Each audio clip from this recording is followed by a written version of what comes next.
ਗਿਆਨ ਦੀ ਚਾਹ ਮਨੁੱਖ ਨੂੰ ਮੁੱਢ ਕਦੀਮ ਤੋਂ ਅਲੱਗ-ਅਲੱਗ ਥਾਵਾਂ 'ਤੇ ਘੁੰਮਣ ਦੇ ਲਈ ਮਜਬੂਰ ਕਰਦੀ ਰਹੀ ਹੈ ਔਰ ਇਸੇ ਗਿਆਨ ਦੀ ਖੋਜ ਦੇ ਵਿੱਚ ਉਸਨੇ ਹਾਸਿਲ ਕੀਤਾ ਵਿਗਿਆਨ। ਜਦੋਂ ਗਿਆਨ ਤੇ ਵਿਗਿਆਨ ਦੋਵੇਂ ਮਨੁੱਖ ਦੇ ਕੋਲ ਪਹੁੰਚੇ ਤਾਂ ਜੀਵਨ ਦਾ ਸਫ਼ਰ ਹੋਰ ਸੌਖਾ, ਹੋਰ ਸੁਖਾਲਾ ਹੋ ਗਿਆ। ਅੱਜ ਵੀ ਗਿਆਨ ਤੇ ਵਿਗਿਆਨ ਦੋਵੇਂ ਮਿਲ ਕੇ ਮਨੁੱਖੀ ਸਫ਼ਰ ਨੂੰ ਹੋਰ ਸੌਖਾ ਬਣਾਉਣ ਦੇ ਲਈ ਯਤਨਸ਼ੀਲ ਨੇ ਔਰ ਇਸੇ ਵਿਗਿਆਨ ਦੇ ਤਹਿਤ ਅੱਜ ਅਸੀਂ ਜਿਸ ਪ੍ਰੋਗਰਾਮ ਨੂੰ ਉਲੀਕਿਆ ਹੈ ਉਹਦੇ 'ਚ ਅਸੀਂ ਵਿਗਿਆਨਿਕ ਸੋਚ ਦੇ ਬਾਰੇ ਗੱਲ ਕਰਨ ਦੇ ਲਈ ਤੁਹਾਡੇ ਨਾਲ ਸਾਂਝ ਪਾਉਣ ਦੇ ਲਈ ਅਸੀਂ ਕੋਸ਼ਿਸ਼ ਕੀਤੀ ਹੈ ਕਿ ਆਓ ਵਿਗਿਆਨਿਕ ਸੋਚ ਦੇ ਬਾਰੇ ਜਾਣੀਏ ਕਿ ਵਿਗਿਆਨਿਕ ਸੋਚ ਹੈ ਕੀ ਸਿਰਫ ਇੰਨਾ ਹੀ ਵਿਗਿਆਨ ਕਿ ਮੁਰਗੀ ਅੰਡਾ ਪਹਿਲਾਂ ਆਇਆ ਜਾਂ ਮੁਰਗੀ ਪਹਿਲੇ ਆਈ, ਇਸੇ ਨੂੰ ਅਸੀਂ ਵਿਗਿਆਨਿਕ ਸੋਚ ਕਹਿ ਸਕਦੇ ਹਾਂ ਜਾਂ ਵਿਗਿਆਨਿਕ ਸੋਚ ਇਸ ਤੋਂ ਅੱਗੇ ਦੀ ਗੱਲ ਕਰਦੀ ਹੈ। ਇਹਦੇ ਬਾਰੇ ਗੱਲਬਾਤ ਕਰਾਂਗੇ। ਅੱਜ ਗੱਲਬਾਤ ਕਰਨ ਦੇ ਲਈ ਜਿਸ ਵੱਡੀ ਸ਼ਖਸੀਅਤ ਨੂੰ ਅਸੀਂ ਸੱਦਾ ਦਿੱਤਾ ਹੈ ਉਹਨਾਂ ਦੇ ਨਾਲ ਤੁਹਾਡਾ ਜਾਣ ਪਛਾਣ ਤੁਹਾਡੀ ਕਰਵਾ ਦਿਆਂ। ਵੈਸੇ ਤਾਂ ਕਿਸੇ ਤਾਰਫ ਦੇ ਮੁਹਤਾਜ ਨਹੀਂ ਨੇ ਪਰ ਫਿਰ ਵੀ ਰਸਮੀ ਤੌਰ 'ਤੇ ਬਣਦਾ ਹੈ ਕਿ ਆਓ ਅਸੀਂ ਜਾਣੀਏ ਕਿ ਅੱਜ ਸਾਡੇ ਨਾਲ ਕੌਣ ਮੌਜੂਦ ਨੇ। ਉਹ ਸ਼ਖਸ ਜਿਨ੍ਹਾਂ ਨੇ ਲਗਭਗ 25 ਸਾਲ ਤੋਂ ਵੱਧ ਆਪਣੇ ਸਫ਼ਰ ਜਿਹੜਾ ਹੈ ਉਹ ਵਿਗਿਆਨ ਦੇ ਵਿੱਚ ਤੈਅ ਕੀਤਾ, ਵਿਗਿਆਨਿਕ ਖੋਜਾਂ ਦੇ ਨਾਲ ਤੈਅ ਕੀਤਾ ਔਰ ਇਹਦੇ ਨਾਲ 4 ਤੋਂ ਵੱਧ ਕਿਤਾਬਾਂ ਵਿਗਿਆਨ ਦੇ ਬਾਰੇ ਲਿਖੀਆਂ ਔਰ ਇਸ ਵੇਲੇ ਇਹ ਡਾਇਰੈਕਟਰ ਸਾਇੰਸ ਸਿਟੀ ਕਪੂਰਥਲਾ ਦੇ ਵਿੱਚ ਸੇਵਾਵਾਂ ਦੇ ਰਹੇ ਨੇ। ਆਓ ਇਹਨਾਂ ਦੇ ਨਾਲ ਗੱਲਬਾਤ ਕਰਦੇ ਹਾਂ, ਮੁਲਾਕਾਤ ਕਰਦੇ ਹਾਂ। ਮੇਰੀ ਮੁਰਾਦ ਹੈ ਡਾਕਟਰ ਰਾਜੇਸ਼ ਗਰੋਵਰ ਜੀ ਤੋਂ। ਬਹੁਤ-ਬਹੁਤ ਸਵਾਗਤ ਹੈ ਸਰ। ਥੈਂਕ ਯੂ, ਬਹੁਤ-ਬਹੁਤ ਸ਼ੁਕਰੀਆ। ਡਾਕਟਰ ਸਾਹਿਬ, ਜਿਵੇਂ ਕਿ ਅਸੀਂ ਗੱਲ ਕੀਤੀ ਵਿਗਿਆਨਿਕ ਸੋਚ ਦੀ, ਕੀ ਵਿਗਿਆਨ ਹੀ ਵਿਗਿਆਨਿਕ ਸੋਚ ਹੈ ਜਾਂ ਵਿਗਿਆਨਿਕ ਸੋਚ ਕੁਝ ਅਲੱਗ ਹੈ? ਵਿਗਿਆਨਿਕ ਸੋਚ ਤੋਂ ਅਸਲ ਭਾਵ ਕੀ ਹੈ? ਤੁਸੀਂ ਬਹੁਤ ਹੀ ਸੋਹਣਾ ਕੁਐਸਚਨ ਕੀਤਾ ਹੈਗਾ ਕਿ ਵਿਗਿਆਨ ਤੇ ਵਿਗਿਆਨਿਕ ਸੋਚ ਦੋ ਜਿਹੜੇ ਨੇ ਸੈਪਰੇਟ ਮਤਲਬ ਕਿ ਮੈਂ ਕਹਾਂਗਾ ਚੀਜ਼ਾਂ ਹੈਗੀਆਂ ਨੇ ਕਿ ਵਿਗਿਆਨ ਇਹ ਸੋਚ ਲੈਣਾ ਕਿ ਸਿਰਫ ਵਿਗਿਆਨ ਜਿਨ੍ਹਾਂ ਨੇ ਪੜ੍ਹਿਆ ਹੈਗਾ ਉਹੀ ਜਿਹੜੀ ਵਿਗਿਆਨਿਕ ਸੋਚ ਰੱਖਦੇ ਨੇ, ਇਹ ਸਾਡੀ ਭਰਮ ਹੋਏਗਾ। ਕਿਉਂਕਿ ਵਿਗਿਆਨਿਕ ਸੋਚ ਮੈਂ ਕਈ ਵਾਰੀ ਸੋਚਦਾ ਹੈਗਾ ਸਾਡੇ ਬਜ਼ੁਰਗਾਂ ਕੋਲੋਂ ਬਹੁਤ ਚੰਗਾ ਵਿਗਿਆਨਿਕ ਸੋਚ ਸੀਗੀ ਅਤੇ ਕਿਉਂਕਿ ਵਿਗਿਆਨਿਕ ਸੋਚ ਦੀ ਜਦੋਂ ਅਸੀਂ ਗੱਲ ਕਰਦੇ ਹਾਂ ਇਹ ਇੱਕ ਜੀਵਨ ਦਾ ਨਜ਼ਰੀਆ ਹੈ। ਤੁਸੀਂ ਲਾਈਫ ਨੂੰ ਕਿਸ ਤਰ੍ਹਾਂ ਆਪਣੀ ਡਿਸੀਜ਼ਨ ਮੇਕਿੰਗ ਜਿਹੜੀ ਹੈਗੀ ਹੈ, ਕਿਸ ਤਰ੍ਹਾਂ ਤੁਸੀਂ ਆਪਣੇ ਡਿਸੀਜ਼ਨ ਲੈਂਦੇ ਹੋ ਉਹਦੇ 'ਤੇ ਡਿਪੈਂਡ ਕਰਦਾ। ਤੁਸੀਂ ਜਿਸ ਤਰ੍ਹਾਂ ਦੇਖਿਆ ਹੋਏਗਾ ਕਿ ਕਾਫੀ ਵਾਰੀ ਅਸੀਂ ਦੇਖਦੇ ਹਾਂ, ਅਸੀਂ ਗੱਲ ਕਰਦੇ ਹਾਂ ਟ੍ਰੈਡੀਸ਼ਨ ਦੀ, ਸਾਡਾ ਅਤੇ ਜੀ ਅਸੀਂ ਇਹ ਪਰੰਪਰਾ ਚੱਲੀ ਆ ਰਹੀ ਹੈਗੀ ਹੈ। ਸੋ ਇਹ ਪਰੰਪਰਾ ਜਦੋਂ ਅਸੀਂ ਕਹਿ ਦਿੰਦੇ ਹੈਗੇ ਕਿ ਅਸੀਂ ਉਹਦੇ 'ਤੇ ਕੋਈ ਕਿਸੇ ਵੀ ਸਟੇਟਮੈਂਟ ਨੂੰ ਜਦੋਂ ਅਸੀਂ ਕਿਸੇ ਉਹਦੀ ਫੇਸ ਵੈਲਿਊ ਦੇ ਉੱਤੇ ਜਦੋਂ ਅਸੀਂ ਉਹਨੂੰ ਐਕਸੈਪਟ ਕਰ ਲੈਂਦੇ ਹੈਗੇ ਸੋ ਉਹ ਮੈਂ ਸੋਚਦਾ ਹੈਗਾ ਕਿ ਵਿਦਆਊਟ ਆਪਾਂ ਕੁਐਸਚਨਿੰਗ, ਵਿਦਆਊਟ ਆਪਾਂ ਕਿਸੇ ਦੀ ਪੁੱਛਗਿੱਛ ਕੀਤੇ ਜਾਂ ਫਿਰ ਅਸੀਂ ਕੋਈ ਵੀ ਚੀਜ਼ ਜਿਹੜੀ ਉਹਨੂੰ ਇਸ ਤਰ੍ਹਾਂ ਹੀ ਕਹਿ ਦਿੱਤਾ ਕਿ ਹਾਂ ਇਹ ਸਟੇਟਮੈਂਟ ਸਾਡੀ ਪਰੰਪਰਾ ਚੱਲੀ ਆ ਰਹੀ ਹੈ ਅਤੇ ਉਹ ਵਿਗਿਆਨਿਕ ਸੋਚ ਨਹੀਂ ਦਰਸਾਉਂਦਾ ਹੈਗਾ। ਕਿਉਂਕਿ ਉਹਦੇ ਵਾਸਤੇ ਸਭ ਤੋਂ ਜ਼ਰੂਰੀ ਚੀਜ਼ ਹੁੰਦੀ ਹੈ ਤੁਹਾਡੇ ਅੰਦਰ, ਤੁਸੀਂ ਹਰੇਕ ਸਟੇਟਮੈਂਟ ਨੂੰ ਜਦੋਂ ਤੁਹਾਡੇ ਸਾਹਮਣੇ ਆਉਂਦੀ ਹੈ ਤੁਸੀਂ ਉਹਦੇ 'ਤੇ ਤਰਕ ਦੇਖੋ, ਉਹਦੀ ਰੈਸ਼ਨੈਲਿਟੀ ਦੇ ਵਿੱਚ ਜਾਓ ਕਿ ਇਹ ਵਾਕਈ ਜਿਹੜੀ ਸਟੇਟਮੈਂਟ ਮੈਨੂੰ ਦਿੱਤੀ ਜਾ ਰਹੀ ਹੈਗੀ ਹੈ ਕਿ ਉਹ ਮੈਨੂੰ ਐਕਸੈਪਟ ਕਰਨ ਲਾਇਕ ਹੈਗੀ ਹੈ ਜਾਂ ਮੈਨੂੰ ਉਹਦੇ 'ਤੇ ਬਹਿਸ ਕਰਨ ਦੀ ਜਾਂ ਉਹਦੇ 'ਤੇ ਕੋਈ ਡਿਸਕਸ਼ਨ ਕਰਨ ਦੀ ਜ਼ਰੂਰਤ ਹੈਗੀ ਹੈ।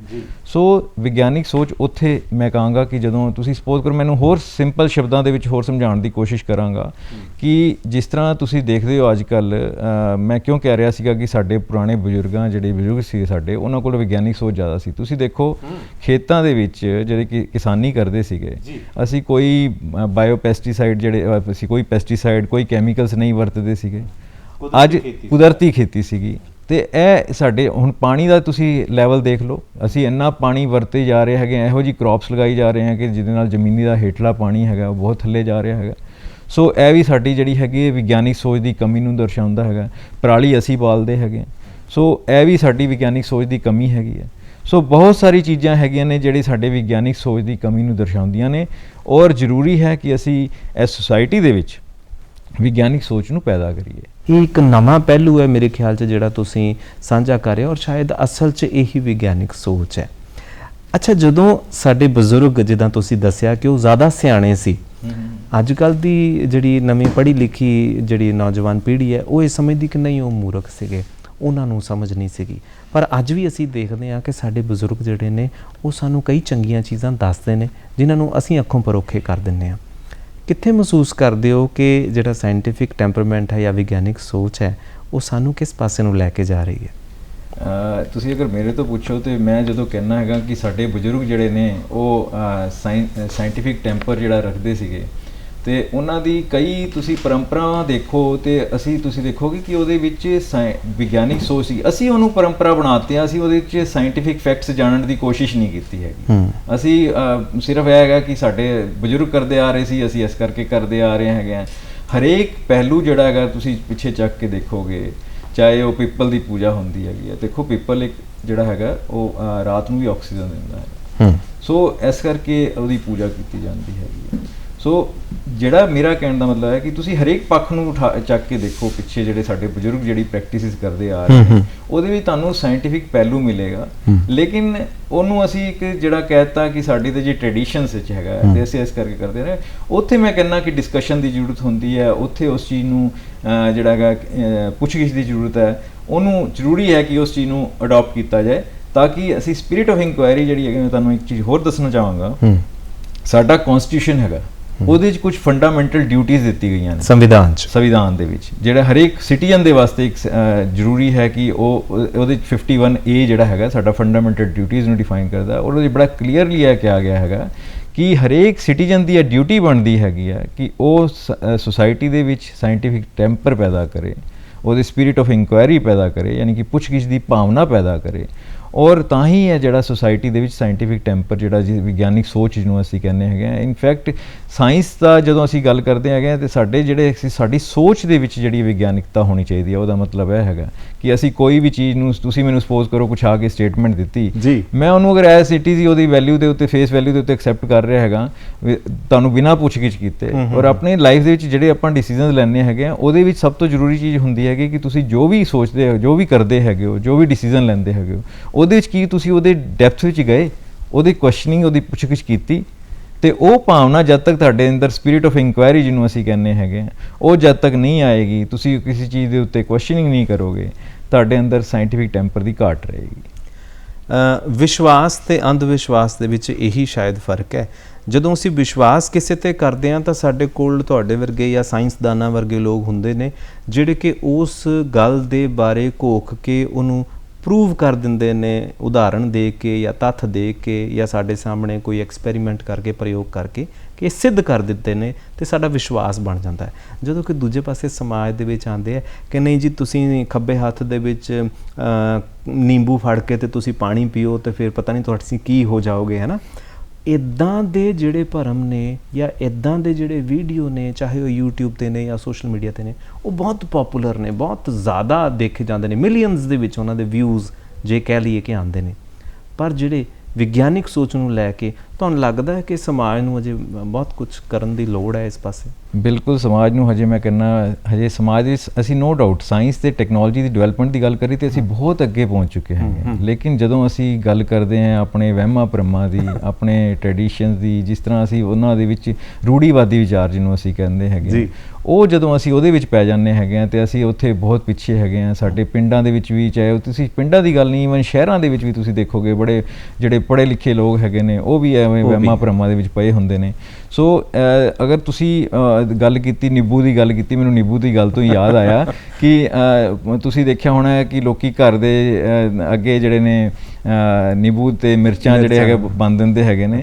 ਲੇਕਿਨ ਅਗਰ ਤੁਸੀਂ ਉਹਦੀ ਸਾਇੰਟੀਫਿਕ ਰੀਜ਼ਨ ਦੇਖੋ, ਹੈ ਕੋਈ ਉਹਦਾ ਵੀ ਸਾਇੰਟੀਫਿਕ ਰੀਜ਼ਨ ਹੈ। ਮੈਂ ਤੁਹਾਨੂੰ ਉਹੀ ਦੱਸਣ ਲੱਗਾ ਹੈਗਾ। ਸਾਡੇ ਜਿਹੜੇ ਪਹਿਲਾਂ ਘਰ ਹੁੰਦੇ ਸੀਗੇ, ਉਹ ਘਰ ਜਿਹੜੇ ਸੀ ਮਿੱਟੀ ਦੇ ਪੋਤੇ ਜਾਂਦੇ ਸੀ ਗੋਹੇ ਦੇ ਨਾਲ, ਤੇ ਤਾਂ ਕਿ ਮੱਖੀ ਮੱਛਰ ਪੈਦਾ ਨਾ ਹੋਏ। ਜਿਹੜਾ ਨਿੰਬੂ ਹੈ ਜਾਂ ਇਹਦੇ ਵਿਟਾਮਿਨ ਸੀ ਦਾ ਕੰਟੈਂਟ ਇਹਦੇ 'ਚ ਹਾਇਰ ਹੁੰਦਾ ਹੈ, ਜਦੋਂ ਤੁਸੀਂ ਇਹਦੇ ਧਾਗਾ ਪਾਸ ਕਰਦੇ ਹੈਗੇ ਹੋ ਤੇ ਉਹਦੇ ਵਿੱਚ ਜਿਹੜੀ ਗੰਧ ਉਹਦੀ ਨਿਕਲਦੀ ਹੈਗੀ, ਉਹਦੇ 'ਚ ਬਾਇਓ ਪੈਸਟੀਸਾਈਡਸ ਵੀ ਹੁੰਦੇ ਨੇ। ਸੋ ਉਹਦਾ ਸਾਇੰਟੀਫਿਕ ਅਗਰ ਪਹਿਲੂ ਤੁਸੀਂ ਅਗਰ ਦੇਖੋਗੇ ਤੇ ਉਹ ਇਹ ਹੁੰਦਾ ਸੀਗਾ ਕਿ ਤਾਂ ਕਿ ਮੱਖੀ ਮੱਛਰ ਪੈਦਾ ਨਾ ਹੋਏ, ਅਸੀਂ ਬਿਮਾਰੀਆਂ ਤੋਂ ਬਚੇ ਰਹੀਏ। ਲੇਕਿਨ ਅਸੀਂ ਉਹਨੂੰ ਕੀ ਬਣਾਤਾ, ਬੁਰੀ ਨਜ਼ਰ ਦਾ ਟੋਟਕਾ ਬਣਾਤਾ। ਸੋ ਇਹ ਜਿਹੜੇ ਸਾਡੇ ਵਹਿਮ ਭਰਮ ਸੁਸਾਇਟੀ ਦੇ ਵਿੱਚ ਹੈਗੇ ਨੇ, ਇੱਦਾਂ ਦੇ ਇਸ ਤਰ੍ਹਾਂ ਦੇ ਪ੍ਰੋਗਰਾਮ ਹੀ ਅਸੀਂ ਜਿਹੜੇ ਵਰਕਸ਼ਾਪਸ ਜਿਹੜੀਆਂ ਕਰਦੇ ਹੈਗੇ ਆ, ਉਹ ਇਸ ਕਰਕੇ ਹੀ ਕਰਦੇ ਹਾਂ ਲੋਕਾਂ ਨੂੰ, ਤਾਂ ਕਿ ਪਤਾ ਲੱਗੇ ਕਿ ਵਹਿਮ ਭਰਮਾਂ 'ਚ ਕੋਈ ਫਾਇਦਾ ਨਹੀਂ ਹੈਗਾ। ਤੁਸੀਂ ਜਿਹੜੀ ਹੈਗੀ ਤੁਹਾਡੀ ਸੋਚ ਜਿਹੜੀ ਹੈਗੀ, ਤੁਹਾਡੇ ਐਕਸ਼ਨਸ ਜਿਹੜੇ ਨੇ, ਉਹ ਤੁਹਾਡੇ ਜਿਹੜੇ ਨੇ ਉਹ ਵਿਗਿਆਨਿਕ ਹੋਣੇ ਚਾਹੀਦੇ ਨੇ। ਤੁਸੀਂ ਜਿੱਦਾਂ ਕਿ ਵੀ ਵਰਕਸ਼ਾਪ ਕਰਦੇ ਹੋ, ਜ਼ਾਹਿਰ ਤੌਰ 'ਤੇ ਕਿ ਸਾਇੰਸ ਸਿਟੀ ਦੇ ਤੁਸੀਂ ਡਾਇਰੈਕਟਰ ਹੋ ਤੇ ਬਹੁਤ ਸਾਰੇ ਕੰਮ ਤੁਸੀਂ ਕਰਦੇ ਹੋਗੇ, ਬਹੁਤ ਸਾਰੇ ਕੰਮ ਕੀਤੇ ਵੀ ਹੋਣਗੇ। ਕੀ ਕੀ ਕੰਮ ਤੁਸੀਂ ਕਰਦੇ ਹੋ ਵਰਕਸ਼ਾਪ ਤੋਂ ਇਲਾਵਾ?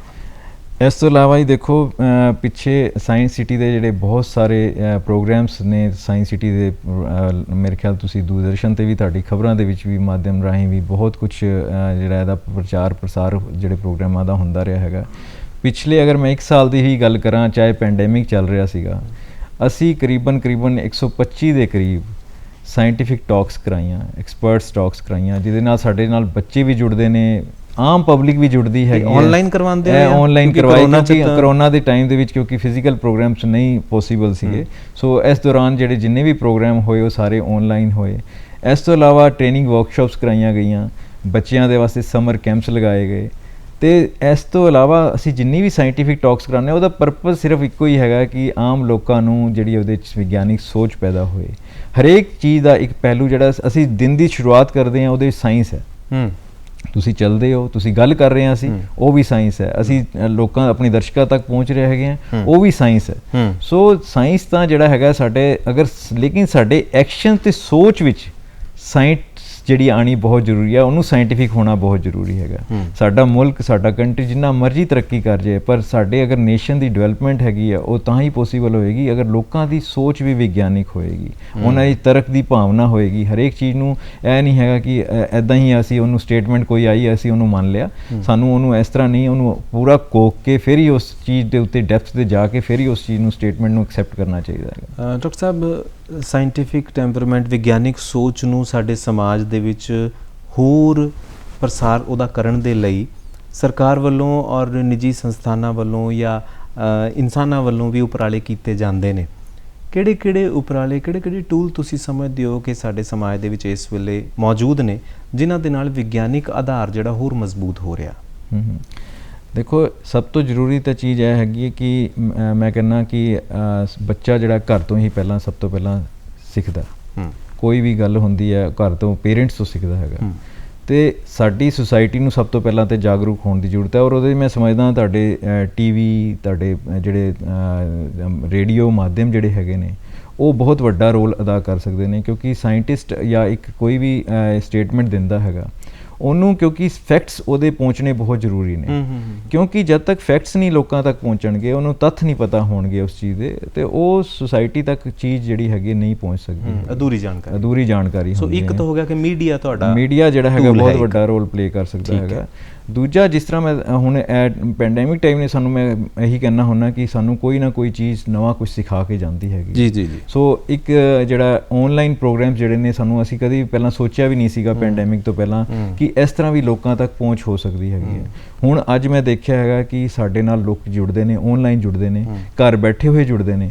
ਸੋ ਇਸ ਤਰ੍ਹਾਂ ਦੇ ਪ੍ਰੋਗਰਾਮਾਂ ਦੀ ਮੈਂ ਕਹਿੰਦਾ ਬਹੁਤ ਵੱਡਾ ਰੋਲ ਹੋਏਗਾ, ਜਿਹਦੇ 'ਚ ਐਕਸਪਰਟਸ ਬੁਲਾਏ ਜਾਂਦੇ ਨੇ, ਔਰ ਉਹ ਐਕਸਪਰਟਸ ਦੇ ਨਾਲ ਜਿਹੜੀ ਹੈਗੀ ਹੈ ਗੱਲਬਾਤ ਜਦੋਂ ਕਰਦੇ ਹੈਗੇ, ਲੋਕੀ ਸੁਣਦੇ ਹੈਗੇ ਨੇ, ਉਹਨਾਂ ਦੇ ਆਪਣੀ ਪੁੱਛਗਿੱਛ ਕਰਦੇ ਨੇ, ਤੇ ਉਹਨਾਂ ਦਾ ਜਿਹੜਾ ਜਵਾਬ, ਉਹਨਾਂ ਨੂੰ ਆਪਣੀ ਗੱਲਾਂ ਦਾ ਜਵਾਬ ਜਦੋਂ ਮਿਲਦਾ ਹੈਗਾ, ਤੇ ਉਹ ਸੁਸਾਇਟੀ ਦੇ ਵਿੱਚ ਜਿਹੜਾ ਹੈਗਾ ਇੱਕ ਵਿਗਿਆਨਿਕ ਸੋਚ ਪੈਦਾ ਕਰਨ ਦੇ ਵਿੱਚ ਇੱਕ ਅਹਿਮ ਭੂਮਿਕਾ ਜਿਹੜੀ ਨਿਭਾ ਰਹੀ ਹੈ। ਇੱਕ ਤੇ ਸਾਡੇ ਕੋਲ ਮੀਡੀਆ ਹੋ ਗਿਆ ਜਿਹੜਾ ਇੱਕ ਪਾਸਿਓਂ ਸੰਦੇਸ਼ ਦਿੰਦਾ ਤੇ ਦੂਜੇ ਪਾਸੇ ਉਹ ਮਿਲਦਾ। ਦੂਜੇ ਪਾਸੇ ਹੁਣ ਜਿਹੜਾ ਤੁਸੀਂ ਗੱਲ ਕੀਤੀ ਵੀ ਲੋਕੀ ਜੁੜੇ ਨੇ, ਆਨਲਾਈਨ ਜੁੜੇ ਨੇ, ਉਹ ਆਪਣੇ ਸਵਾਲ, ਇੰਟਰੈਕਟਿਵ ਮੀਡੀਆ ਹੋ ਗਿਆ ਜਿਹਦੇ 'ਚ ਆਦਾਨ ਪ੍ਰਦਾਨ ਹੋ ਰਿਹਾ ਜਾਣਕਾਰੀ ਦਾ। ਬਿਲਕੁਲ। ਔਰ ਤੀਜਾ ਮੈਂ ਤੁਹਾਨੂੰ ਦੱਸਣਾ, ਇੱਕ ਹੈਗਾ ਨੇ ਆਊਟਰੀਚ ਪ੍ਰੋਗਰਾਮਸ, ਜਿਹੜਾ ਕਿ ਸਾਇੰਸ ਸਿਟੀ ਚਲਾਉਂਦਾ ਹੈਗਾ।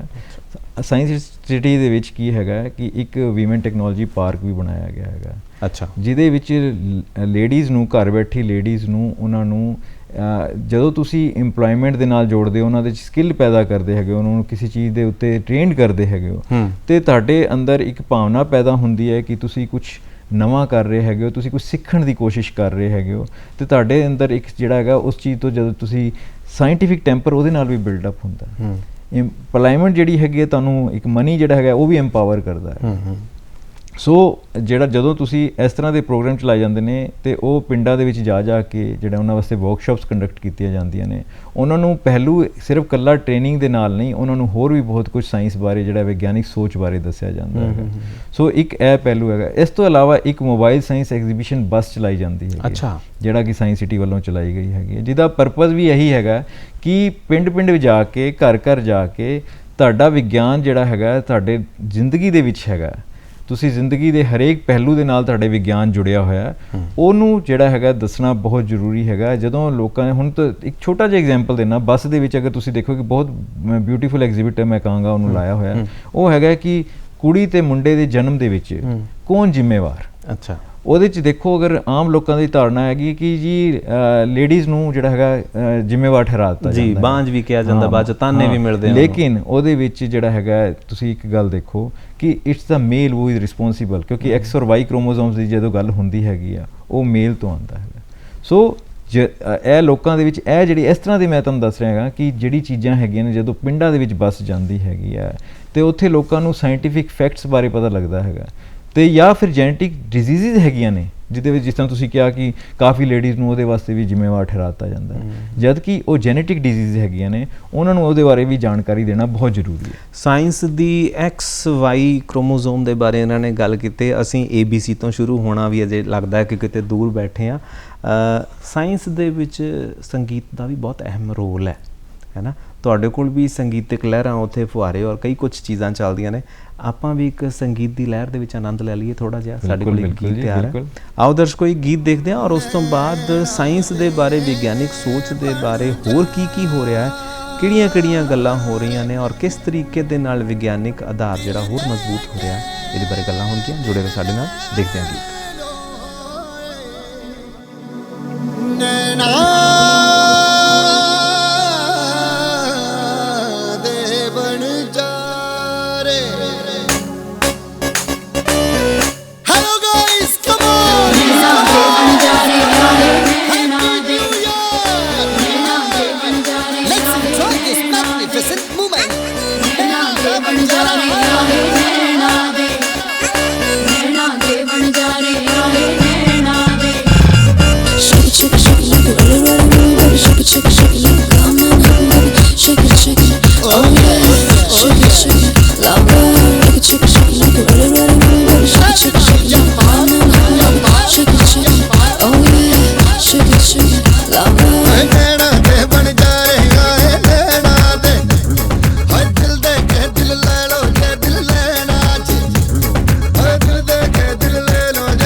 सुपने बड़े प्यारे हाय दिल बटे को ही जिंद बटे अज मुल करें दे सारे छड़ा छड़ा दिल कर छड़ा छड़ा सारा साडे वल छड़ा छड़ा सानू दिल विच छड़ा छड़ा हम भी लड़ा ਜੀ ਪ੍ਰੋਗਰਾਮ ਗੱਲਾਂ ਤੇ ਗੀਤ ਜਾਰੀ ਹੈ। ਵਿਗਿਆਨਿਕ ਆਧਾਰ ਬਾਰੇ ਗੱਲਬਾਤ ਕਰਨ ਦੇ ਲਈ ਸਾਡੇ ਕੋਲ ਡਾਕਟਰ ਰਾਜੇਸ਼ ਜੀ ਮੌਜੂਦ ਨੇ। ਡਾਕਟਰ ਸਾਹਿਬ, ਅਸੀਂ ਬੱਸ ਦੀ ਗੱਲ ਕਰ ਰਹੇ ਸੀ ਔਰ ਬੱਸ ਦੀ ਗੱਲ ਨੂੰ ਅਸੀਂ ਬੱਸ ਨਹੀਂ ਸੀ ਕੀਤਾ ਅਜੇ। ਤੁਹਾਡੀ ਬੱਸ ਦੇ ਵਿੱਚ ਹੋਰ ਵੀ ਬਹੁਤ ਕੁਝ ਹੈ ਜਿਹੜੀ ਬੱਸ ਪਿੰਡ ਪਿੰਡ ਘੁੰਮਦੀ ਆ ਔਰ ਵਿਗਿਆਨਿਕ ਸੋਚ ਨੂੰ ਹੋਰ ਮਜ਼ਬੂਤ ਕਰਦੀ ਹੈ। ਕੀ ਕੁਝ ਹੈ ਹੋਰ? ਦੇਖੋ, ਉਹਦੇ ਵਿੱਚ ਸਭ ਤੋਂ ਆਮ ਲੋਕਾਂ ਲਈ ਬਹੁਤ ਕੁਝ ਹੈਗਾ। ਤੁਸੀਂ ਇਹ ਦੇਖੋ ਕਿ ਆਮ ਲੋਕੀ ਜਦੋਂ ਉਸ ਬੱਸ 'ਚ ਜਾਂਦੇ ਨੇ ਉਹ ਈਵਨ ਆਪਣੀ ਆਈ ਟੈਸਟਿੰਗ ਵੀ ਕਰ ਸਕਦੇ ਨੇ। ਕਿਉਂਕਿ ਪਿੰਡਾਂ ਦੇ ਵਿੱਚ ਤੁਸੀਂ ਦੇਖੋ, ਲੋਕਾਂ ਨੂੰ ਇਹ ਨਹੀਂ ਪਤਾ ਹੁੰਦਾ ਵੀ ਬੋਡੀ ਮਾਸ ਇੰਡੈਕਸ ਵੀ, ਉਹਦੇ ਬੋਡੀ ਮਾਸ ਇੰਡੈਕਸ ਵੀ ਤੁਸੀਂ ਦੇਖ ਸਕਦੇ ਹੋ ਆਪਣਾ। ਅੱਛਾ। ਡਿਫਰੈਂਟ, ਕਿਉਂਕਿ ਹੱਥਾਂ ਦੀ ਜਿਸ ਤਰ੍ਹਾਂ ਪੈਂਡੈਮਿਕ ਟਾਈਮ ਵਿੱਚ ਗੱਲ ਚੱਲੀ ਕਿ ਹੱਥਾਂ ਦੀ ਸਫਾਈ, ਅਸੀਂ ਉਹਦੇ ਵਿੱਚ ਹੱਥਾਂ ਦੀ ਸਫਾਈ, ਤੁਸੀਂ ਆਪਣੇ ਹੱਥ ਦੇ ਉੱਤੇ ਲੈਂਸ ਲਾਏ ਗਏ ਨੇ, ਤੁਸੀਂ ਹੱਥ ਦੇ ਉੱਤੇ ਆਪਣੇ ਕੀਟਾਣੂ ਵੀ ਦੇਖ ਸਕਦੇ ਹੋ। ਅੱਛਾ ਜੀ। ਸੋ ਇਸ ਤਰ੍ਹਾਂ ਦੀ ਕਿਹੜੀ ਡਿਜ਼ੀਜ਼ ਜਿਹੜੀਆਂ ਨੇ, ਕਿਹੜੀ ਬਿਮਾਰੀਆਂ ਇਹੋ ਜਿਹੀਆਂ ਨੇ ਜਿਹਦੇ ਨਾਲ ਜਿਹੜੀ ਕਿ ਸਿਰਫ ਇਸ ਕਰਕੇ ਪੈਦਾ ਹੋ ਜਾਂਦੀਆਂ ਨੇ ਕਿ ਸਾਡੀ ਲਾਈਫ ਸਟਾਈਲ ਦੇ ਨਾਲ ਜੁੜੀਆਂ ਹੋਈਆਂ ਨੇ। ਸੋ ਇਸ ਤਰ੍ਹਾਂ ਦੀ ਚੀਜ਼ਾਂ ਜਿਹੜੀਆਂ ਹੈਗੀਆਂ ਨੇ, ਈਵਨ ਤੁਹਾਡੇ ਐਨਵਾਇਰਨਮੈਂਟ ਤੋਂ ਰਿਲੇਟਡ ਕੀ ਅਸੀਂ ਕੰਟਰੀਬਿਊਟ ਕਰ ਰਹੇ ਹਾਂ, ਪਾਣੀ ਨੂੰ ਸਾਫ਼ ਸਫਾਈ ਕਿਸ ਤਰ੍ਹਾਂ ਕਿਹੜੇ ਤਰੀਕਿਆਂ ਦੇ ਨਾਲ ਹੁੰਦੀ ਹੈਗੀ ਹੈ। ਅੱਛਾ ਜੀ। ਸੋ ਇਹ એનર્ਜੀ ਦੇ ਕਿਸ ਤਰ੍ਹਾਂ ਕਿਹੜੇ ਸੋਰਸ ਹੈਗੇ ਨੇ, એનર્ਜੀ ਨੂੰ ਟਰਾਂਸਫਾਰਮ ਕਿਸ ਤਰ੍ਹਾਂ ਕੀਤਾ ਜਾ ਸਕਦਾ ਹੈ। ਸੋ ਇਸ ਤਰ੍ਹਾਂ ਦੀ ਚੀਜ਼ਾਂ ਜਿਹੜੀਆਂ ਨੇ, ਕਿਉਂਕਿ ਤੁਸੀਂ ਅੱਜ ਕੱਲ੍ਹ ਦੇਖਿਆ ਹੈਗਾ ਸੋਲਰ એનર્ਜੀ, ਵਿੰਡ એનર્ਜੀ ਦੀ ਗੱਲਾਂ ਹੁੰਦੀਆਂ ਨੇ। ਸੋ ਇਹ ਸਾਰੀ ਚੀਜ਼ਾਂ ਜਿਹੜੀਆਂ ਨੇ ਲੋਕਾਂ ਤੱਕ ਜਾਣਕਾਰੀ ਵੀ ਦਿੱਤੀ ਜਾਂਦੀ ਹੈਗੀ। ਤਾਂ ਇਹ ਸੋਲਰ એનર્ਜੀ ਜਿੱਦਾਂ ਤੁਸੀਂ ਗੱਲ ਕਰਦੇ ਹੋ, ਬੜਾ ਵੱਡਾ ਉਹਦਾ ਯੂਨਿਟ ਹੁੰਦਾ, ਛੱਤਾਂ ਪੂਰੀਆਂ ਭਰ ਜਾਂਦੀਆਂ ਨੇ, ਤੇ ਤੁਹਾਡੀ ਉਹ ਛੋਟੀ ਜਿਹੀ ਬੱਸ ਦੇ ਵਿੱਚ ਸਾਰਾ ਸਮਾਨ ਆ ਜਾਂਦਾ ਜਿੰਨਾ ਤੁਸੀਂ। ਅਸੀਂ ਤੁਹਾਨੂੰ ਇੱਕ ਗੱਲ ਬੜੀ ਇੰਟਰਸਟਿੰਗ ਦੱਸਾਂਗਾ, ਜਿਹੜੀ ਸਾਡੀ ਬੱਸ ਹੈਗੀ ਆ ਉਹਦੇ ਉੱਤੇ ਵੀ ਸੋਲਰ ਪੈਨਲਸ ਲੱਗੇ ਹੋਏ ਨੇ। ਜਿੰਨੇ ਵੀ ਬੱਸ ਦੇ ਵਿੱਚ ਜਿੰਨੇ ਐਗਜ਼ਿਬਿਟਸ ਲਾਏ ਗਏ ਨੇ ਉਹ ਸਾਰੇ ਸੋਲਰ ਪੈਨਲ ਦੇ ਨਾਲ ਚੱਲਦੇ ਹੈਗੇ ਨੇ। ਸੋ ਇਹ ਜਿਹੜੇ ਈਵਨ ਸਾਇੰਸ ਸਿਟੀ ਦੇ ਵਿੱਚ ਅਗਰ ਕਿਸੇ ਨੇ ਦੇਖਣਾ ਹੋਏ, ਸਾਇੰਸ ਸਿਟੀ ਦੇ ਵਿੱਚ ਸਾਡੇ ਕੋਲ 100 ਕਿਲੋਵਾਟ ਦਾ ਜਿਹੜਾ ਹੈਗਾ ਉਹ ਇੱਕ ਪੂਰਾ ਸੋਲਰ ਪਾਵਰ ਪਲਾਂਟ ਲਗਾਇਆ ਗਿਆ ਹੈਗਾ, ਜਿਹਦੇ ਨਾਲ ਸਾਰੀ ਜਿਹੜੀ એનર્ਜੀ, ਪਾਰਸ਼ਲ એનર્ਜੀ ਮੈਂ ਕਹਾਂਗਾ ਜਿਹੜੀ ਸਾਇੰਸ ਸਿਟੀ ਦੀ, ਉਹ ਸੋਲਰ એનર્ਜੀ ਤੋਂ ਪੂਰੀ ਕੀਤੀ ਜਾਂਦੀ ਹੈਗੀ ਹੈ। ਅੱਛਾ, ਜੇ ਹੁਣ ਜੋ ਗੱਲ ਕੀਤੀ ਤੁਸੀਂ ਬੱਸ ਦੀ, ਔਰ ਇਹ ਬੱਸ ਜਿਹੜੀ ਹੈ ਪੰਜਾਬੀਆਂ ਵਾਸਤੇ ਹੈ, ਪੰਜਾਬ ਵਾਸਤੇ ਹੈ, ਤਾਂ ਪੰਜਾਬ ਦੇ ਵਿੱਚ ਹੁਣ ਵੀ ਇਹ ਬੱਸ ਘੁੰਮ ਰਹੀ ਹੈ? ਹਾਂ, ਬਿਲਕੁਲ। ਅੱਜ ਵੀ ਅਗਰ ਤੁਸੀਂ ਮੇਰੇ ਕੋਲ ਪੁੱਛੋ, ਅੱਜ ਵੀ ਇਹ ਜਿਹੜਾ ਹੈਗਾ ਮੋਹਾਲੀ ਤੋਂ ਫਤਿਹਗੜ੍ਹ ਸਾਹਿਬ ਨੂੰ ਕੂਚ ਕਰ ਰਹੀ ਹੈ ਬੱਸ। ਤੇ ਜੇ ਸਾਡੇ ਦਰਸ਼ਕ ਜਿਹੜੇ ਇਸ ਵੇਲੇ ਦੇਖ ਰਹੇ ਨੇ ਆਪਣੇ ਪਿੰਡ ਦੇ ਵਿੱਚ, ਆਪਣੇ ਸ਼ਹਿਰ ਦੇ ਵਿੱਚ, ਆਪਣੇ ਗ੍ਰਾਂ ਦੇ ਵਿੱਚ ਇਸ ਬੱਸ ਨੂੰ ਮੰਗਵਾਉਣਾ ਚਾਹਣ ਤਾਂ ਫਿਰ ਉਹ ਕਿੱਦਾਂ ਮੰਗਵਾ ਸਕਦੇ ਨੇ? ਬੇਸਿਕਲੀ ਅਗਰ ਕੋਈ ਵੀ ਪਿੰਡ ਦਾ ਸਰਪੰਚ ਜਿਹੜੇ ਨੇ ਜਾਂ ਕੋਈ ਵੀ ਉੱਥੇ ਦੇ ਜਿਹੜੇ ਅਹੁਦੇਦਾਰ ਨੇ, ਉਹ ਸਾਨੂੰ ਸਾਇੰਸ ਸਿਟੀ ਦੇ ਤੇ ਕੰਟੈਕਟ ਕਰ ਸਕਦੇ ਨੇ। ਸਾਡੀ ਵੈਬਸਾਈਟ ਹੈਗੀ ਹੈ ਬਕਾਇਦਾ www.pgsciencecity.org। ਉਹਦੇ ਤੇ ਵੀ ਸਾਡੇ ਨਾਲ ਜਿਹੜੇ ਸਾਡੀ ਡਿਟੇਲਸ ਜਿਹੜੀਆਂ ਨੇ ਸਾਰੀਆਂ ਉੱਥੇ ਕੰਟੈਕਟ ਵਗੈਰਾ ਸਾਰਾ ਕੁਝ ਦਿੱਤਾ ਗਿਆ ਹੈਗਾ।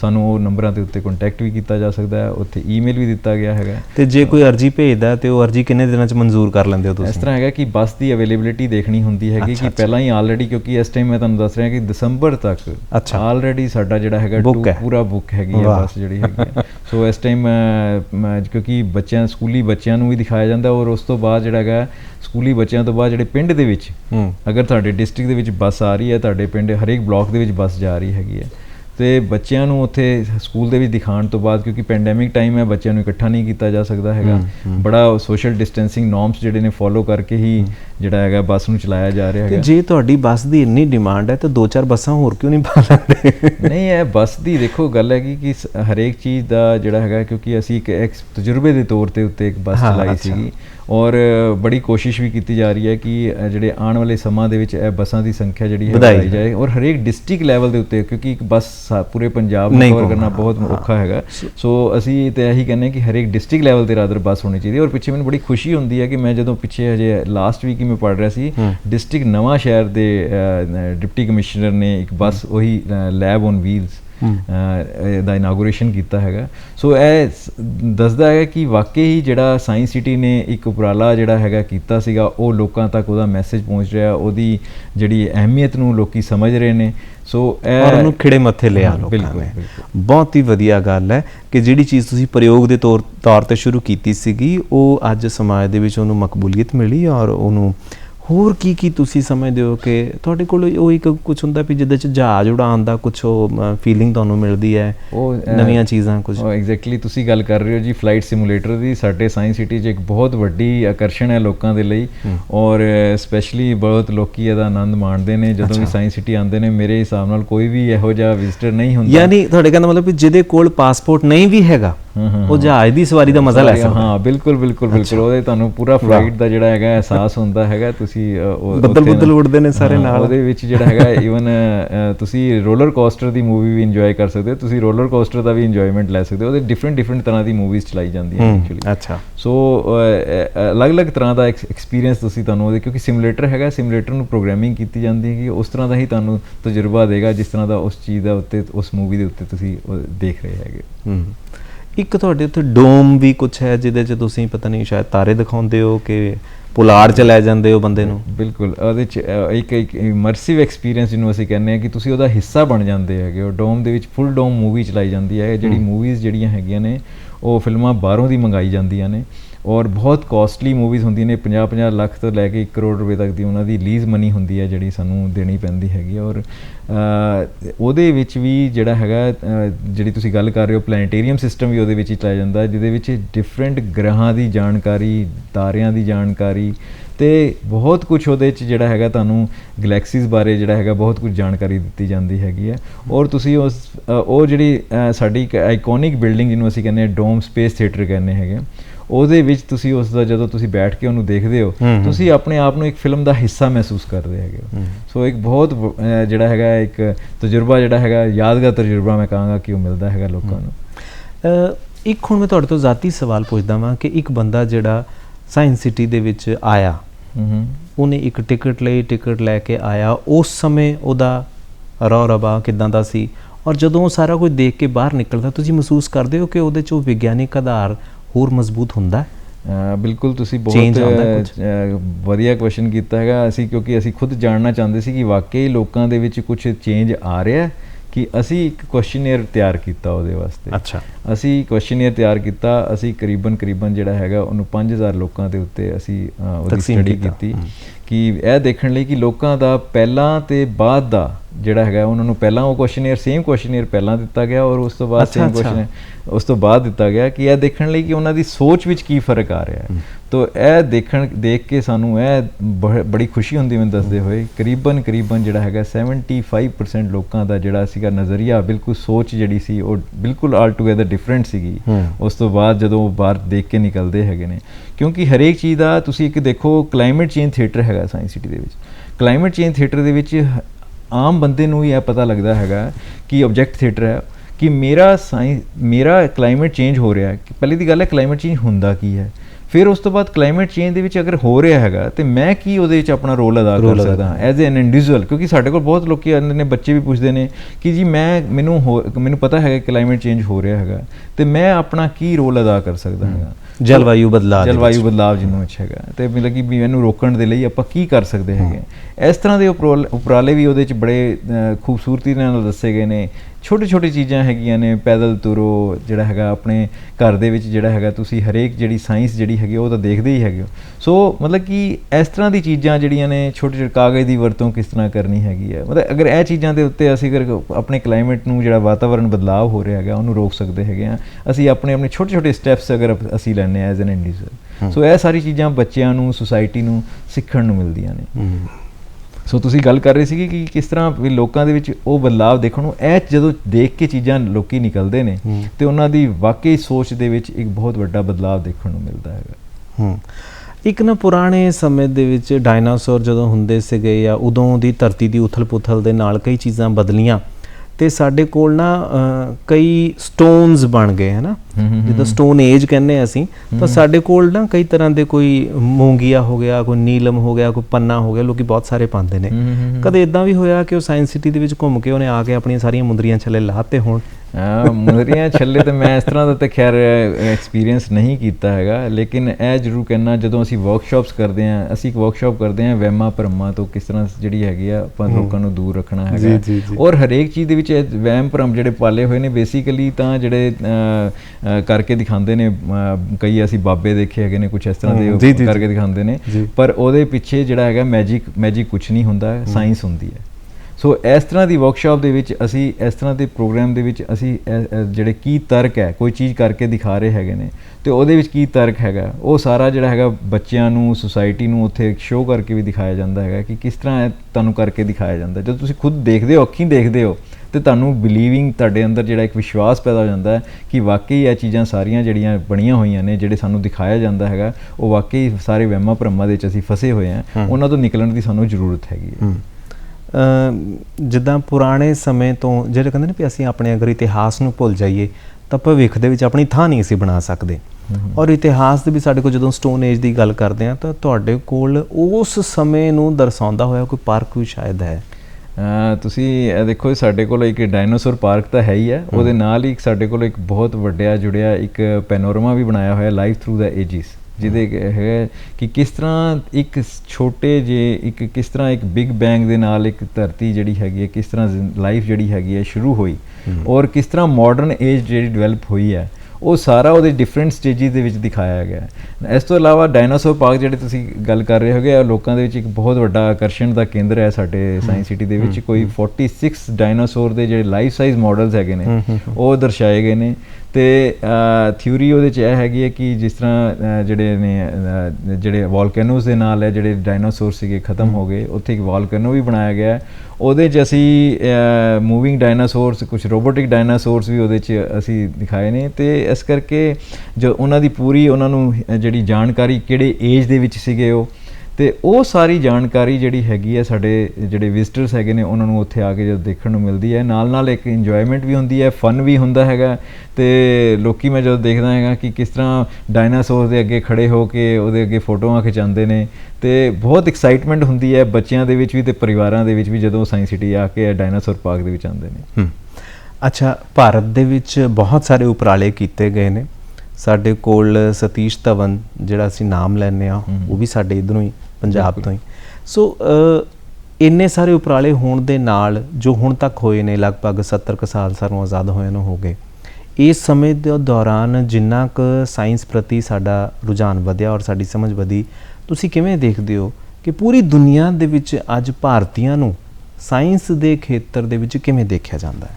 ਦੇਖੋ, ਤੁਸੀਂ ਸਾਇੰਸ ਦੀ ਗੱਲ ਕਰਦੇ ਹੋ ਤੇ ਮੈਂ ਕਹਿੰਦਾ ਇਸ ਟਾਈਮ ਦੇ ਉੱਤੇ ਸਾਇੰਸ ਦੇ ਵਿੱਚ ਜਿਹੜਾ ਵਿਗਿਆਨ ਦੇ ਏਰੀਆ ਦੇ ਵਿੱਚ ਜਿੰਨਾ ਇੰਡੀਆ ਨੇ ਤਰੱਕੀ ਕੀਤੀ ਹੈਗੀ ਹੈ, ਸ਼ਾਇਦ ਮੈਂ ਕਹਿੰਦਾ ਵਾਕਈ ਤਾਰੀਫੇ ਕਾਬਿਲ ਹੈਗੀ ਹੈ। ਔਰ ਤੁਸੀਂ ਇਹ ਦੇਖੋ, ਚਾਹੇ ਅਸੀਂ ਕਿਸੇ ਵੀ ਫੀਲਡ ਨੂੰ ਚੱਕ ਕੇ ਦੇਖ ਲਈਏ, ਅਗਰ ਕਿਸੇ ਵੀ ਕੰਟਰੀ ਦੀ ਤੇ ਤੁਸੀਂ ਡਿਵੈਲਪਮੈਂਟ ਦੇਖਣੀ ਹੈ, ਤੁਸੀਂ ਅਗਰ ਕਿਸੇ ਵੀ ਕੰਟਰੀ ਦੀ ਪ੍ਰੋਗਰੈਸ ਦੇਖਣੀ ਹੈ, ਕੁਆਲਿਟੀ ਆਫ ਲਾਈਫ ਦੇਖਣੀ ਹੈਗੀ ਹੈ, ਉਹ ਸਾਇੰਸ ਐਂਡ ਟੈਕਨੋਲੋਜੀ ਦੇ ਨਾਲ ਜੁੜੀ ਹੋਈ ਹੈ। ਜਿਸ country the science and technology ਜਿੰਨਾ ਜ਼ਿਆਦਾ ਵਿਕਾਸ ਹੋਏਗਾ, ਉਹਦੀ ਲੋਕਾਂ ਦੀ ਉਨੀ ਹੀ ਉੱਥੇ ਦੀ ਜਿਹੜੀ ਕੁਆਲਿਟੀ ਆਫ ਲਾਈਫ ਜਿਹੜੀ ਹੈਗੇ ਨੇ, ਮਾਡਰਨ ਗੈਜਟ ਤੁਸੀਂ ਅੱਜ ਦੇਖੋ, ਤੁਸੀਂ ਮੈਡੀਸਿਨ ਦਾ ਖੇਤਰ ਦੇਖ ਲਓ, ਅਸੀਂ ਸਭ ਤੋਂ ਪਹਿਲਾਂ ਵੈਕਸੀਨ ਬਣਾਉਣ ਵਾਲਿਆਂ ਵਿੱਚ ਜਿਹੜੇ ਹੈਗੇ ਨੇ ਅਸੀਂ ਸਭ ਤੋਂ ਅੱਗੇ ਸੀਗੇ ਜੀ। ਔਰ ਤੁਸੀਂ ਪੁਲਾੜ ਦੀ ਗੱਲ ਕਰ ਰਹੇ ਸੀਗੇ, ਸਪੇਸ ਦੇ ਵਿੱਚ ਅੱਜ ਅਸੀਂ ਨੰਬਰ 5 ਤੇ ਹੈਗੇ ਹਾਂ। ਮਤਲਬ ਕਿ ਜਿੱਥੇ ਕਰਕੇ ਅਸੀਂ ਮਾਰਸ ਦੇ ਉੱਤੇ ਅਸੀਂ ਜਿਹੜੇ ਫਸਟ ਅਟੈਂਪਟ ਦੇ ਵਿੱਚ ਹੀ ਅਸੀਂ ਮਾਰਸ ਤੇ ਪਹੁੰਚ ਗਏ। ਸੋ ਕੰਟਰੀ ਦੇ ਵਿੱਚ ਜਿਹੜਾ IT ਦੇ ਫੀਲਡ ਦੀ ਗੱਲ ਕਰ ਲਓ, ਅਸੀਂ ਪੈਂਡੈਮਿਕ ਟਾਈਮ ਦੇ ਵਿੱਚ ਸਾਨੂੰ ਜਿਸ ਤਰ੍ਹਾਂ ਇਹਦੀ ਅਹਿਮੀਅਤ ਦਾ ਮਹਿਸੂਸ ਵੀ ਹੋਈ ਹੈ। ਤੇ ਔਨਲਾਈਨ ਅਸੀਂ ਜਿਸ ਤਰ੍ਹਾਂ ਸਾਰਾ ਕੁਝ ਹੀ ਔਨਲਾਈਨ ਕਰ ਰਹੇ ਸੀ, ਮੀਟਿੰਗਸ ਤੱਕ ਹੁਣ ਤੱਕ ਵੀ ਔਨਲਾਈਨ ਚੱਲ ਰਹੀਆਂ ਹੈਗੀਆਂ ਨੇ। ਸੋ ਉਹਦੇ ਵਿੱਚ ਅਗਰ ਤੁਸੀਂ ਦੇਖੋ ਤੇ ਅਸੀਂ IT ਦੇ ਫੀਲਡ ਦੇ ਵਿੱਚ 15ਵੇਂ ਨੰਬਰ ਤੇ ਹੈਗੇ ਹਾਂ ਪੂਰੇ ਵਰਲਡ ਦੇ ਅੰਦਰ। ਸੋ ਕੰਟਰੀ ਦੇ ਵਿੱਚ ਜਦੋਂ ਸਾਇੰਸ ਐਂਡ ਟੈਕਨੋਲੋਜੀ ਦੀ ਗੱਲ ਹੁੰਦੀ ਹੈ, ਕਿਸੇ ਵੀ ਕੰਟਰੀ ਦੇ ਵਿੱਚ ਵੈਲਥ ਕ੍ਰੀਏਸ਼ਨ ਦੀ ਗੱਲ ਹੁੰਦੀ ਹੈ, ਉੱਥੇ ਸੁਸਾਇਟੀ ਦੀ ਟਰਾਂਸਫਾਰਮੇਸ਼ਨ ਜਿਹੜੀ ਹੁੰਦੀ ਹੈ ਉਹ ਸਾਇੰਸ ਐਂਡ ਟੈਕਨੋਲੋਜੀ ਦੇ ਵਿੱਚ ਨਾਲ ਜੁੜੀ ਹੋਈ ਹੈਗੀ ਹੈ। ਸੋ ਸਾਰੀ ਸਾਇੰਸ ਐਂਡ ਟੈਕਨੋਲੋਜੀ ਦੇ ਨਾਲ ਹੀ ਜੋ ਕੁਝ ਵੀ ਕੁਆਲਿਟੀ ਆਫ ਲਾਈਫ ਤੁਹਾਡੇ ਆਏਗਾ ਉਹ ਇਹਦੇ ਨਾਲ ਹੀ ਆਉਣਾ ਹੈਗਾ। ਅੱਜ ਤੁਸੀਂ ਚਾਹੇ ਐਗਰੀਕਲਚਰ ਦਾ ਫੀਲਡ ਦੇਖ ਲਓ, ਤੇ ਹਰੇਕ ਫੀਲਡ ਦੇ ਅੰਦਰ ਤੁਸੀਂ ਬਹੁਤ ਸਾਰੀਆਂ ਗੱਲਾਂ ਕੀਤੀਆਂ।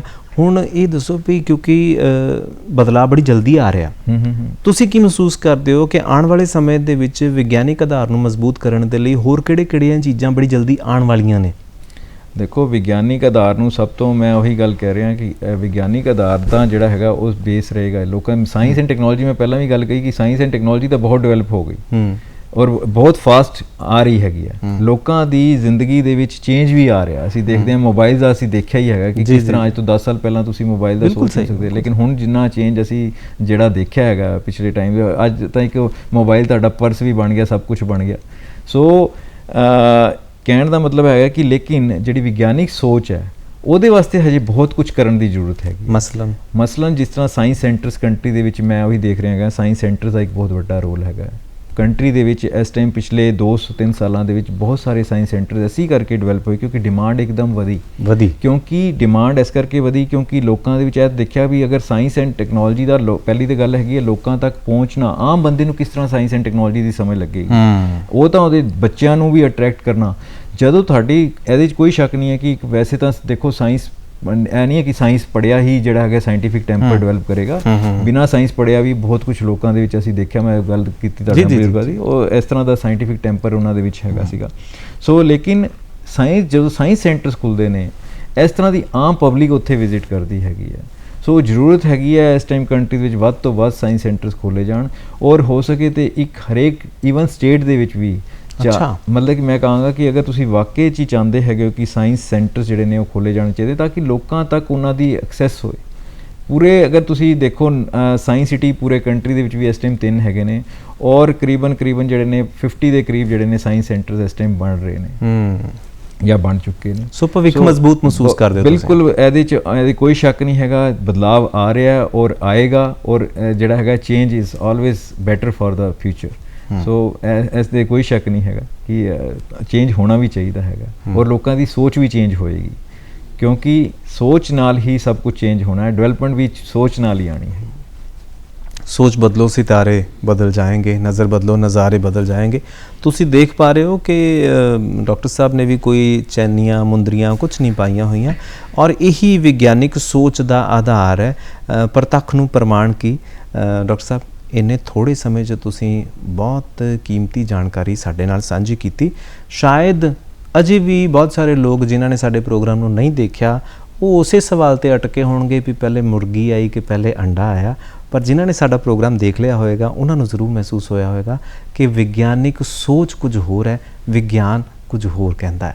अज विग्यानिक सोच विग्यानिक आधार नूं मजबूत करने दे लई जो तुसीं गल्लां कीतियां, जो तुसीं सांझ पाई, असीं तह दिलों तुहाडे शुक्रगुजार हां। बहुत बहुत शुक्रिया साडे नाल सांझ पाउण वास्ते। साडे दर्शकां दा भी बहुत बहुत धन्नवाद।